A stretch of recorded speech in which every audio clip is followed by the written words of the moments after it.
There's a couple different versions. This recipe that I have, the easiest way to make a carpaccio is take that center coat beef tenderloin. You can sear it if you want, very lightly, and then wrap it in the saran, which we've done here, okay?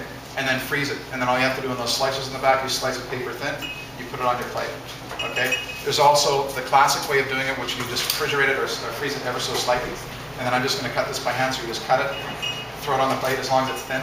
The most important thing with carpaccio is beef tenderloin is a great cut because it's very lean. Okay, you don't want to use a meat that's very fatty. You want to use something that's very lean.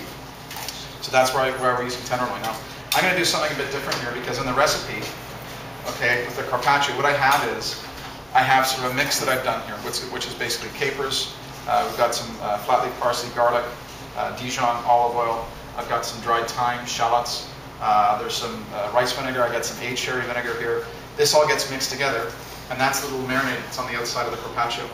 Okay, so it's been rolled away. Once it's been cooked, it's been rolled, and then we can freeze that and we can slice that. But I'm going to show you a couple different things here. We're going to take the one that's already been in the freezer, that we're going to slice it. But what you can do as well is you can take this carpaccio, like I said, just take the meat, and then getting back to this real simplicity side of things, you wrap it, you can freeze it, and the great thing about freezing it entirely overnight is with those slicers in the back, you get this really nice paper-thin carpaccio. Now, if you've ever had carpaccio, a carpaccio is all about the texture. It's all about the texture in your mouth, right? You obviously need a little bit of the fat, so you don't want to use a double A or a triple A. You also would like to have, if you can, kind of an Angus or a Canadian prime in terms of the fat in it. You don't necessarily need it. You can get away with a triple A cut in terms of this, again, because it's more of a textural thing, right? So in terms of presentation, you saw how simple the scallops were. I just want to show you with this carpaccio, because I'm going to make this. I'm going to make a little bit of this dressing to put on the top, and I've got a little bit of the creme fraiche, horseradish, and grainy mustard. So I'm just going to take this. Now I've got a really sharp knife, so I'm going to take this and just cut up a few pieces for you. Again, this is the one good thing about doing this on the slicer on the back, is you can get obviously much thinner than my knife can do now. And when it's frozen, when it's completely frozen, you get an even better texture.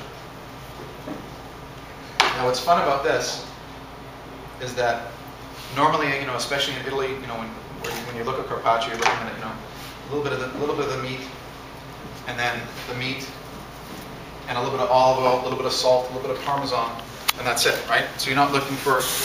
You don't need to with this dish, and this is a great thing to serve your guests that's shared, right? It's something that people can share, which I find a lot of fun.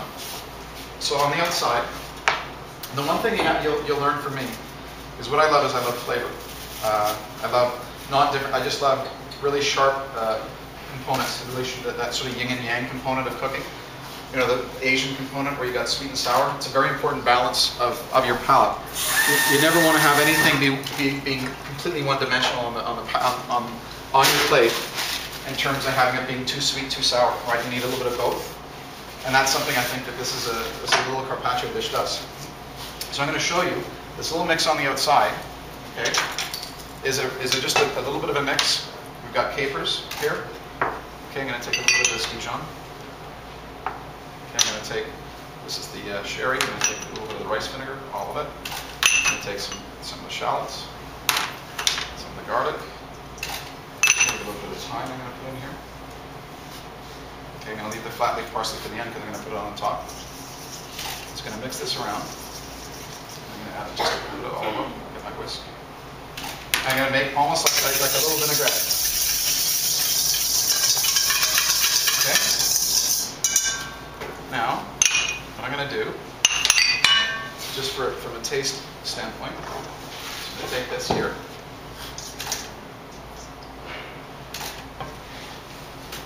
Never double dip. Never double dip. I've done that way too many times. Okay, so it's acidic, so it's a little more olive oil. So I'm going to take this, I'm going to spoon this on top of the meat. Around the outside. Okay.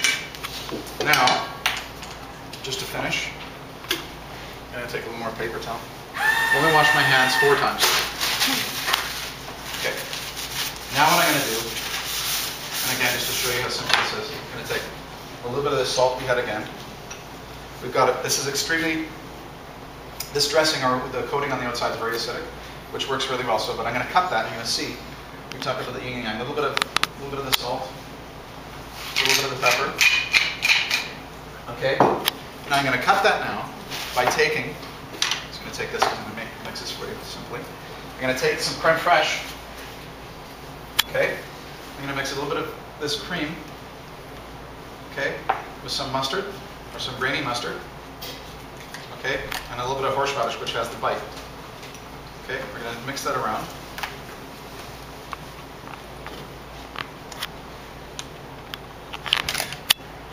Okay, what I'm going to do is, just when you're eating it, just in case you want a little bit of the cream, a little bit of the cream around the outside.